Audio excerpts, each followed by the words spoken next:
আমাদের কাছে কোনো দায়িত্ব আসলে আমরা খুব সিম্পলভাবে নিয়ে নিই যে আচ্ছা এই দায়িত্বটা পালন না করলে হয়তো এই 2-3 জন যাদের আমরা চোখের সামনে দেখি তারাই অ্যাফেক্টেড হবে, কিন্তু আসলে এখানে অ্যাফেক্টেড আরও অনেক বেশি মানুষ হতে পারে।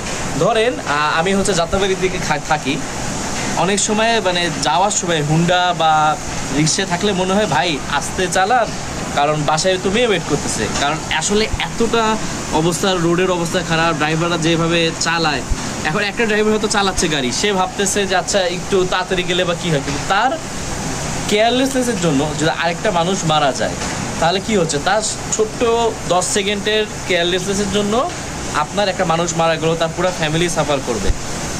জাস্ট সে একটু হয়তো সচেতন থাকলে এটা হতো না। সিমিলারলি আপনি দেখেন যে এখনকার রোড, একটা মানুষের হাতে হয়তো এই দায়িত্বটা ছিল যে সে এই রোডটা ঠিক করবে, সে টাকা মেরে দিছে, সে ভাবতেছে আচ্ছা এই রোডটা এইটুকের জন্য কি আর হবে, হয়তো একটা মানুষ যার সময় ঝাঁকি খাবে। হ্যাঁ, কিন্তু এখানে আরও অনেক কেস আছে, হয় ধরেন যে ঝাঁকি খাচ্ছে সে যদি অসুস্থ হয় তাহলে তার কিন্তু ঝাঁকিটা অনেক বেশি লাগবে। তারপর যদি সেখানে অ্যাক্সিডেন্ট হয় তাহলে এটার ড্রাইভারও কিন্তু তার উপর আসতেছে। তো এখানে আসলে অনেক গভীর বিষয় আমরা চিন্তা করি না, যে একটা দায়িত্ব আসলো আমরা খুব সিম্পলভাবে নিয়ে নিই, আচ্ছা এটার জন্য হয়তো এই দুজনই এফেক্টেড হবে, কিন্তু আসলে এখানে আরও অনেক বেশি মানুষ এফেক্টেড হইতে পারে। আর এই জন্য আসলে দায়িত্বটা পালন করাটা খুবই টাফ অ্যান্ড খুবই ইম্পর্টেন্ট।